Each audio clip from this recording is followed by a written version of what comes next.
सब गोटे के हम लक्ष्मी चौधरी प्रणाम करे छी और मैथिली भावना चैनल में हार्दिक स्वागत करे छी। आई हम एकटा बटगबनी गाबऽ जा रहल छी। आशा करे छी जे गीत नीक लागत। धन्यवाद। सासु मारै छथि ताना कहै छथि देखियौ ने जमाना ना। सासु मारै छथि ताना कहै छथि देखियौ जवाना ना। केहन जवाना हे केहन जवाना, केहन जवाना हे केहन जवाना। सासु मारै छथि ताना कहै छथि देखियौ जमाना ना। सासु मारै छथि ताना कहै छथि देखियौ जमाना ना।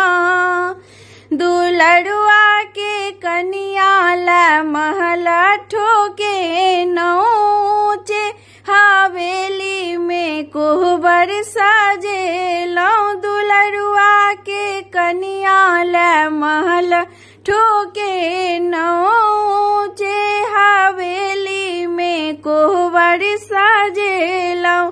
कनिया कोठे पर गाबै फिल्मी गाना कहै कनी देखियौ जमाना ना। कनिया कोठे पर गाबै फिल्मी गाना कहै कनी देखियौ जवाना ना। केहन जवाना हे केहन जवाना, केहन जवाना हे केहन जवाना। सासु मारै छथि ताना कहै छथि देखियौ जमाना ना। भोरे सा उठी हम आंगन बहारलौं, आंगन बहारलौं हे भनसा बहारलौं। भोरे सा उठी हम आंगन बहारलौं, सुंदर पुतहुआ ला चूल्हा नीपेनौं। पुतहु कहैया सासु बनबियौ ने खाना कनी देखियौ जमाना ना।